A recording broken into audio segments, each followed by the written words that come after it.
Okay, this is a video for like all the people who say that like Canada's so terrible, like I want to leave Canada and stuff like that, and like blah blah blah blah blah. Okay, guys, like I've traveled a good amount in my life, and I can say that like really no country is perfect. Every country sort of like has their problems. And like a lot of people are saying like I want to move to the U.S. and stuff like that. If you, it's all about circumstance. Like if you move to the U.S. and you have like a good job offer and you're living in like a safe neighborhood and you have enough money to like get a nice place and stuff like that, and you can afford healthcare and like and most importantly you have like a high paying job and stuff like that, then like yeah, like that would be a good deal as long as you can get the visa and stuff like that, and like that helps. You know, like for other people who are saying they want to move to Europe and stuff like that, maybe if you go out there, you speak the language, you have enough money to get a nice place out there, maybe you want a slower pace of life, you have a job out there that like adjusted for purchasing power parity, that works as well too.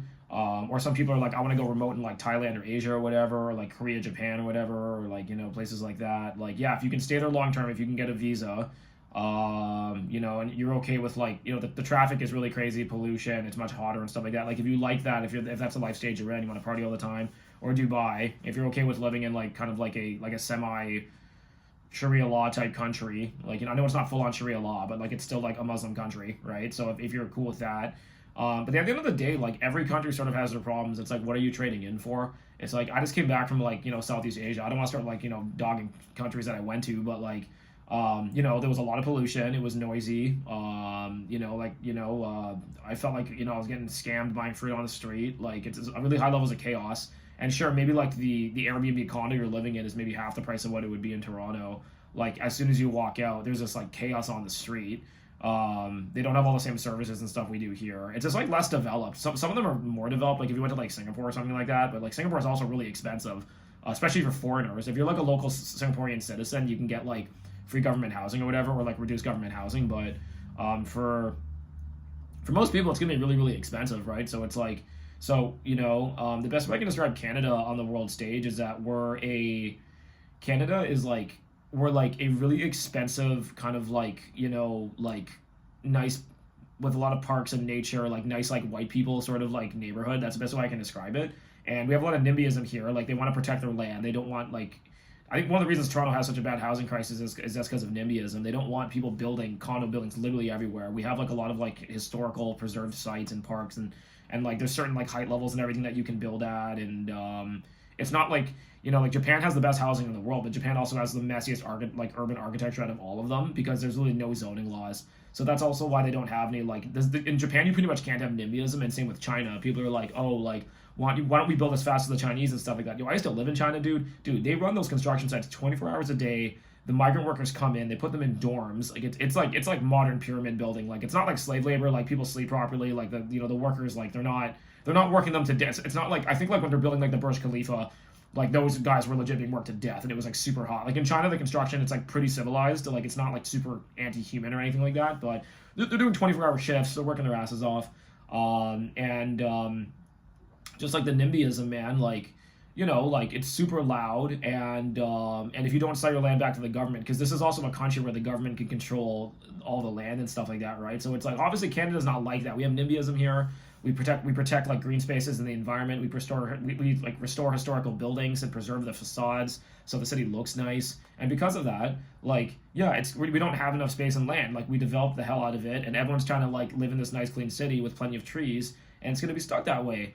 And if you go to other countries, like like I was talking to some of my other friends who like like if you move to Florida and you have kids, you might need to put your kids in private school because they have the worst education system in the U.S. If you move to Texas, yes, the houses are cheaper, but the property tax is times three, and you have to drive everywhere. So even if gas is cheaper, you have to pay twice the amount of gas because you're driving twice as much. So it's kind of just like if you have a job in Texas that pays like three times what you're getting paid in Canada, you're probably coming out ahead even after property taxes and gas and stuff like that, and like if you're cool with that lifestyle. But it's not all about money. I think like the real metric is actually just happiness and like your lifestyle and how much you like it, right?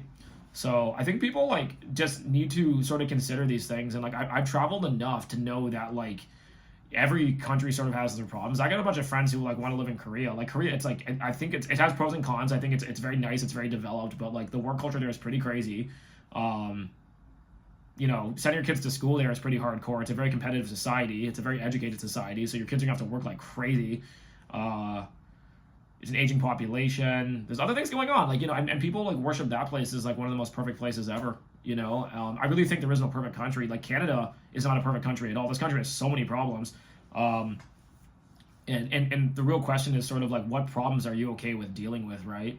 Like in Canada, like, am I willing to pay more money to live here, to live in Canada? Yes, because even because if I went to the U.S., for example, like I'm a freelancer, like it's not like I'm like if I got maybe a corporate job offer there that was significantly more, yes, but if I can get paid in the USD and live in Canada, then it kind of doesn't really make any sense because then I'm essentially just like having to pay higher expenses on everything living down there. And some things are cheaper in the US, but some things just cost like housing in the US is like housing in New York is pretty much the same price as Toronto, but it's in USD, so it's like just 25% more on everything. And unless my salary goes up 25% by living there, I'm not really coming out ahead, right? So yeah, I just want people to sort of like just travel a bit, and then also like where you want to be long term. Like where do you really want to like if you want to buy real estate, where do you want to buy real estate long term? If you want to raise kids, where do you want your kids to go to school? What language do you want your kids to go to school in? How much taxes do you want to pay?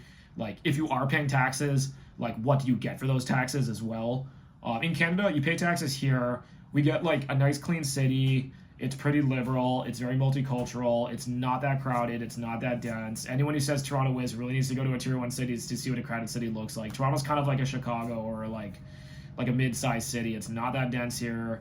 It's clean. It's like like everyone hates on Canadian education because they're thinking they're teaching too much like I don't know like sexuality studies when you're 6 years old. Like honestly, man, who cares, dude? Like I did that stuff too. I grew up here. I took gender sexuality studies at a university level here. I'm not brainwashed, they also teach drug education here in Canada too, so kids like don't like accidentally smoke fentanyl. I think these are all good things to teach people. Canadian education on average is pretty good. Universities here are world class. It's cheaper than doing it in the US, to be honest.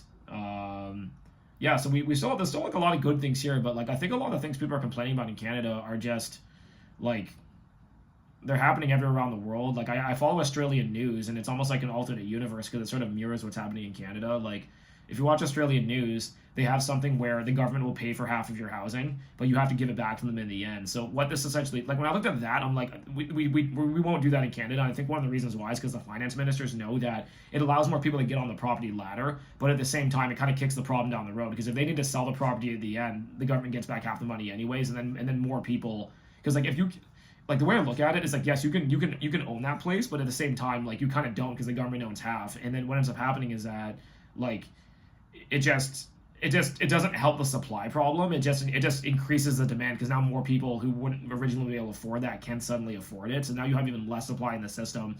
If anyone here understands Australian housing politics better than I do, go ahead. But like I think that's one reason in Canada we didn't have that, even though we have very similar immigration. We import more immigrants than Australia does actually, and we're having similar problems.